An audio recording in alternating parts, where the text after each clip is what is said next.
নমস্কার, আজকে বানাবো চিকেন দো। সব কিছু রেডি, কিন্তু আজকে রান্না করবে আমার বর। তো চলো দেখা যাক কেমন রান্না করে। নুন হলুদ দিয়ে, আর কেটে রেখেছি পেঁয়াজ, আলু, টমেটো, আর দিকে হচ্ছে আদা রসুনের পেস্ট নিয়েছি, আর একটা পেস্ট বানিয়ে রেখেছি। প্রথমে কড়াইয়ে তেল দিয়ে দিলাম, দেওয়ার পরেই টমেটো আর ক্যাপসিকামগুলোকে একটু ভাজা ভাজা করে তুলে নিলাম।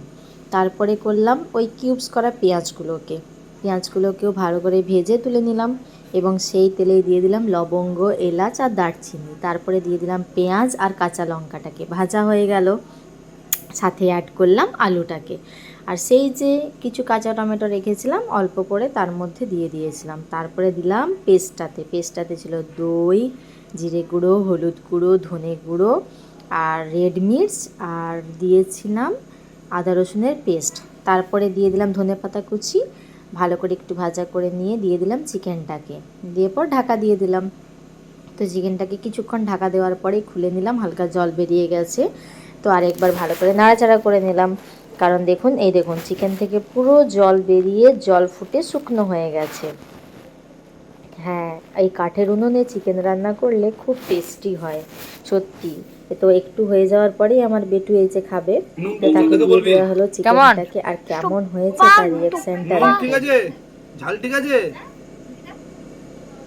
তারপরে আরেকবার ভালো করে নাড়াচাড়া করে নিলাম চিকেনটাকে। হ্যাঁ, যত বেশি নাড়াচাড়া করবেন ভেঙে যাবে ভাবছেন, না না ভাঙবে না। তারপরে ওই যে বাটি ধোয়া জল, আমাদের তো সবার নিয়ম বাটি ধোয়া জল দিতেই হবে, দিয়ে দিলাম বাটি ধোয়া জল। তারপরে কিছু ধনেপাতা কুচি দিয়ে দিলাম তার উপরে, আর সেই যে ভেজে রেখেছিলাম ক্যাপসিকাম আর টমেটো তার মধ্যে অ্যাড করে দিলাম। সব শেষে দেবো কাসুরি মেথি। তারপরে ভালো করে নাড়াচাড়া করে সেই যে কিউবস করে ভেজে রাখা পেঁয়াজগুলোকে অ্যাড করে দিলাম। রেডি আমাদের চিকেন দো পেঁয়াজা।